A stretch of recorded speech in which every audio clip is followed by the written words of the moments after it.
8:55 Eastern Time. And Columbia and its affiliated stations bring you Elmer Davis and the news. Tonight, all Europe is speculating on what Hitler will say tomorrow. But in this country, interest still centers on the extraordinary message received last night from Grand Admiral Erich Raeder, head of the German Navy. As announced at the White House this afternoon, Admiral Raeder told our naval attaché in Berlin that according to his information, the American liner Iroquois, due to arrive in New York next Wednesday with 584 passengers, will be sunk when it nears our coast, quote, through a repetition of circumstances which marked the loss of the steamship Athenia. The Germans, of course, maintain that the British sank the Athenia. At first, they blamed a British submarine acting under direct orders from Winston Churchill. Later, they said that an infernal machine might have been placed on board.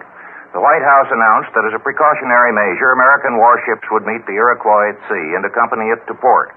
Our Washington correspondent, Mr. Warner, reported earlier in the evening the speculation in the capital as to what this strange communication from Admiral Raeder might mean.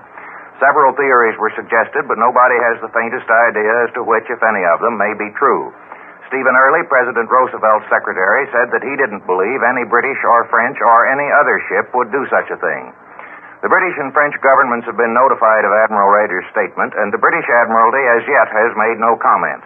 This should at least reassure the people who ascribe a superhuman skill to British propaganda. A shrewd propagandist would have been ready with an instant explanation whether it was true or false. The debate on neutrality goes on in the Senate, but the audience is walking out on it, not only in the gallery, but on the floor. Twice today, Mr. Warner reported, the Senate had to pause to gather a quorum.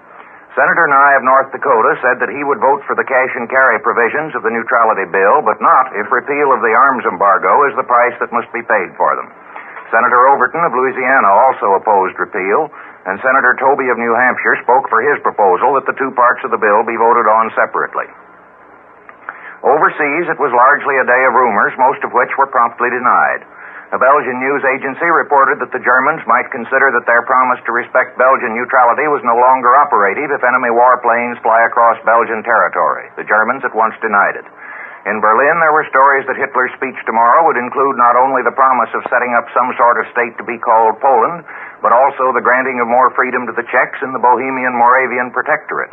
But our Berlin correspondent, Mr. Schreier, reported this evening that he had been able to find no confirmation at all for this latter report. But on the Baltic front, the news is fact, not rumor. The Russians today signed the treaty with Latvia, which gave them the right to establish naval bases at the Baltic ports of Libau and Windau, and coast artillery batteries to defend them. Russian pressure is being put on Lithuania to permit Russian army garrisons along the railroads leading from Russia through Lithuanian territory to these naval bases in Latvia. And there is not much expectation that the Lithuanians can resist the demand for very long. Only the Turkish Foreign Minister Sarıkoglu, who has been in Moscow for days, is apparently still holding out against the Russian demands, whatever they may be. According to the most plausible reports, they include the closing of the Dardanelles and Bosporus to British and French warships, and possibly Turkish acquiescence in Russian designs on Romania. Military operations on the Western Front were of small importance today, but if England and France refuse Hitler's peace proposals, the war in the West may become a reality at any moment. Many of you heard Major George Fielding Elliott earlier this evening expressing the view that a direct mass attack on London by the German Air Force might entail more risk than it was worth, but that much more might be obtained by smaller-scale air and submarine attacks against British ports. London is, of course, the largest port. Today, Hitler reviewed his victorious troops in Warsaw and told them that we Germans pull the straps of our helmets closer, apparently for action in the West. American correspondents report that not a single Pole saw the Fuhrer. A cordon of German sentries kept them all a block away from the route he followed through the streets. After looking over the wreckage of the city, Hitler said to the newspaper men, "You have seen for yourselves what criminal folly it was to defend this city. I only wish those men in other countries who seem to want to turn the whole of Western Europe into such a shambles as Warsaw could have this opportunity of seeing the real meaning of the war." After this hint of the criminal folly of resistance, Hitler returned to Berlin, where he will address the Reichstag and the world tomorrow morning. The speech will be carried on all networks beginning at 6 a.m. Eastern Time, and people who miss it may miss one of the most important documents in the history of contemporary Europe. This is the Columbia Broadcasting System.